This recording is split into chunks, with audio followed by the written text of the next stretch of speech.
Charles Srebnik is a survivor of the Holocaust. His entire, no. Charles Srebnik, survivor, his family was burned in the, okay. Charles Srebnik is a survivor whose family was murdered in Auschwitz. He is 83 years old, and he is one of several directors of the Rockland Jewish Family Services, which provides health and medical services to the survivor community. He will be speaking in his personal capacity on Outspoken. Charles, thank you so much for joining us tonight. Let's get right to it. Please tell me about your work with Rockland Jewish Family Services, what they do, and if the needs of the survivor community are being met.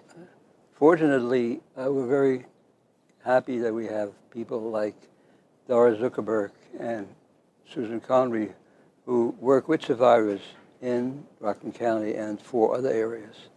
They do a once-a-year person-to-person interview, talking to survivors on what they need and what they can help. On the other hand, they're limited in regards to funding on a lot of the things that we need. In Rockland County, we have 250 survivors, but 125 are serviced by the Jewish Family Service. And every year there's a need for more things. I made a list. Yeah, tell me some of the needs that are not being met because the Rockland Jewish Family Service is simply not getting enough money. Right.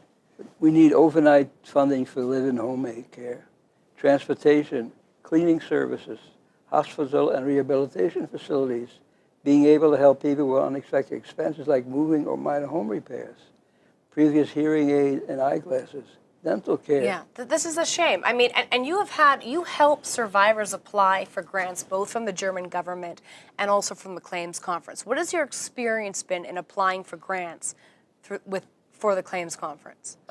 With the Claims Conference, we've been fairly successful in regards to specific funding that they've received from the German government. As an example, about 3 years ago, there was a special funding that was provided for survivors who were born between 1928 and 1945. Some of the people that I spoke to received funding. I applied myself. It took about 3.5 years. Well, 3.5 years from the German government. From the Claims Conference. Oh, from the Claims Conference. Right. So you've had a better experience applying directly for with the Germans. reparations with the Germans. Right, that's the Claims Conference. Wow. Because every time I call, they say, well, you know, we're busy, we got so many people, and so blah, blah, blah, blah. So you're just getting the runaround. Right, exactly. And you are on the executive committee of the Holocaust Survivors Foundation. Right. How about the letter that they submitted to the New York Attorney General? How does it feel not to have any follow-up? Have you called the Attorney General's office? For 5 years I have. 5 years? You've called, what, every year? Every couple of weeks. Every couple of weeks. Right. And Sam Dubbin, who is the head of our group, met with them once or twice, I think. And every time we came away from it was promises, promises, promises. Promises are nice. So you're given the runaround. Exactly. And so if you had a member of the board of the Claims Conference who is sitting right here at this table, what would you say to them? The first thing I would say is there's a need for new directors. There's only one Holocaust survivor on the board. He's 94 years old. I don't know how active he is, but he's a nice man.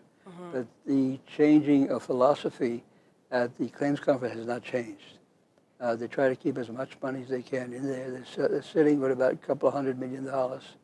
And my own personal analysis is they're building an annuity for their children. So as a Holocaust survivor, the fact that they have hundreds of millions of dollars in the bank, that they're not spending it for Holocaust survivors that you personally see are in need of this list of basic medical supplies. How does that make you feel?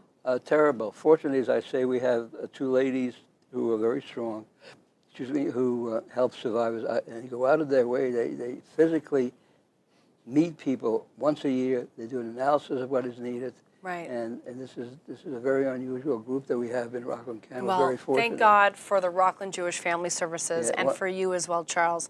Thank you so much for coming on. We're deeply appreciative. Thank you. Thank you.